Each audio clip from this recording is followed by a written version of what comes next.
Hello everyone, friends, followers, welcome back to my YouTube channel.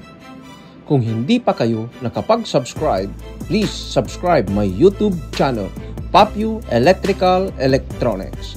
Thank you and God bless us. Okay guys, let's start. Papyu Electrical Electronics. Solar power computation battery 12 volts, 150 ampere per hour. How many hours of usage? Okay, for example, may load tayong TV 70 watts, electric fan 50 watts, lamp LED 20 watts, refrigerator 100 watts, laptop 50 watts, CP charger, etc. 10 watts. Equals total load is 300 watts. Now, ngayon, 12 volts battery, 150 ampere per hour. Okay. Times 12 volts battery times 150 ampere per hour equal 1,800 watts per hour.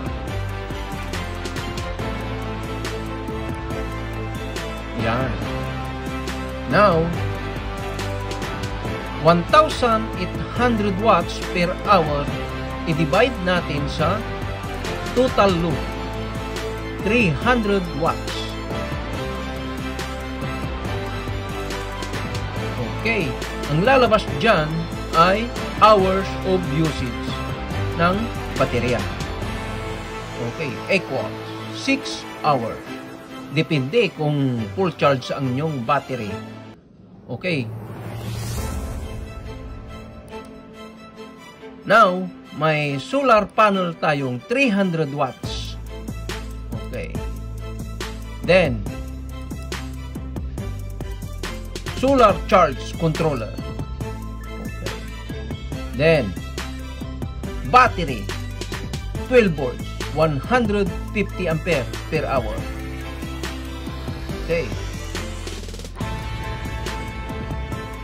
Inverter 1,000 watts. Okay.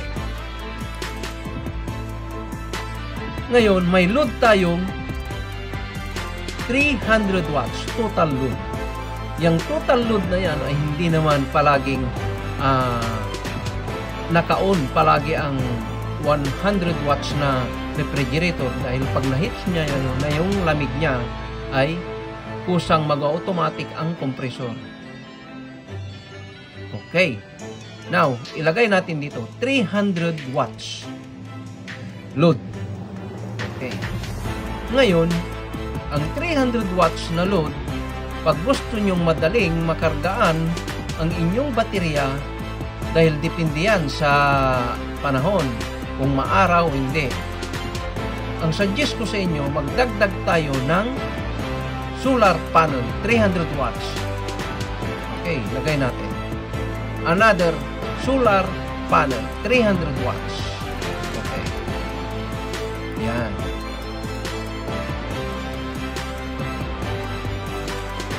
Ngayon, ang solar panel na ito ay may 10 ampere. Tatlong 10 ampere equal 30 ampere. Kaya ang bibili nyo na solar charge controller ay minimum 40 ampere. Ilagay natin. 40 ampere. Okay. Yan. Yan guys, ang computation ng 12 volts battery, 150 ampere per hour. Yan. 6 hours. Pag full charge ang inyong battery. Yan. Ngayon, i-compare natin ang 12 volts battery versus 24 volts sa susunod kong video. Okay. Guys, thank you for watching. And God bless, guys. Okay. Thank you very much. Pag may natutunan po kayo, please huwag kalilimutan mag-subscribe, like, and share, and click the notification bell para ma-notified po kayo sa susunod kong video. Thank you and God bless us.